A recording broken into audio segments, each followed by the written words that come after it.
voilier Sedov, muni de la torche des Universiades, a atteint Vladivostok le mois dernier après avoir parcouru 45 000 milles nautiques tout autour de la planète.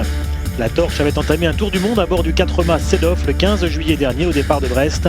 Les ambassadeurs de Kazan comme le hockeyeur Alexis Morozov ou l'ex-tenniswoman Dinara Safina étaient présents pour accueillir la flamme.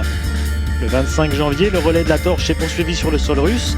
Voyageant d'ouest en est, la flamme sera transportée dans les 30 principales villes universitaires pour terminer son odyssée dans le stade de football de Kazan le 6 juillet, jour de la cérémonie d'ouverture de l'Universiade d'été 2013.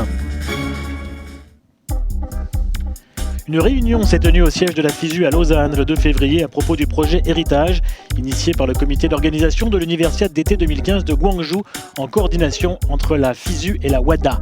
Ce programme Héritage inclut un projet d'unification des équipes de Corée du Nord et de Corée du Sud à l'Universiade, qui est l'un des principaux objectifs de Gwangju 2015. Dans ce projet également, les activités de la WADA jusqu'en 2015, qui concernent notamment le développement des méthodes antidopage, parmi lesquelles un e-textbook ayant pour but de mettre en garde sur le dopage qui pourrait être utilisé dans les universités.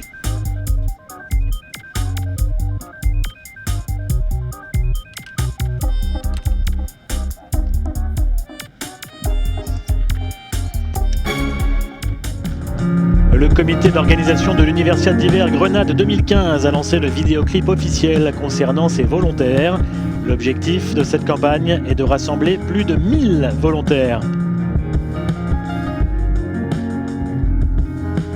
Grenade accueillera la 27e Universiade d'hiver en 2015. Y ante esto solo cabe decir que Yo. moi, Ich. Yo. yo, Yo. Yo.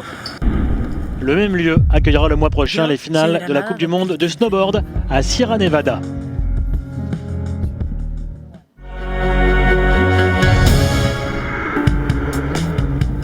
Tissot, horloger suisse depuis 1853, sera le chronométreur officiel des prochaines Universiades. Le président de Tissot, François Thiebaud, et le secrétaire général de la FISU, Éric Saintron, ont signé le partenariat lundi au siège historique de Tissot, Ce partenariat au avec Locle. la FISU est d'autant plus important qu'il touche la jeunesse.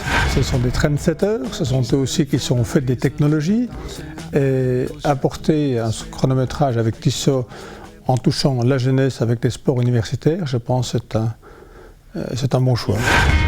Tissot est déjà impliqué dans le sport à travers une filiale de Swatch, Swiss Timing. Nous sommes le chronométreur de 4 championnats du monde de cyclisme. Nous sommes aussi le chronométreur officiel, les championnats du monde d'escrime, les championnats du monde de MotoGP.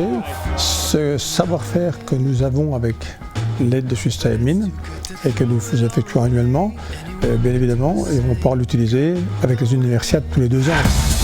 Swiss Timing est spécialisé dans le chronométrage pour le groupe Swatch, dont Tissot fait partie. Ils fournissent les chronos et les résultats sur des événements comme les JO, les championnats du monde de ski et Roland-Garros.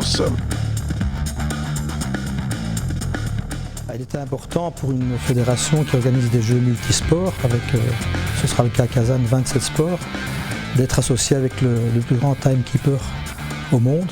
On a 2 partenariats importants maintenant. Nous avons ce partenariat avec Eurosport qui va nous garantir d'avoir une visibilité de nos événements majeurs. Et à partir du moment où nous aurons 80 heures de transmission télévisée sur les Jeux de Kazan, je pense que c'est important qu'on s'associe avec les meilleures sociétés.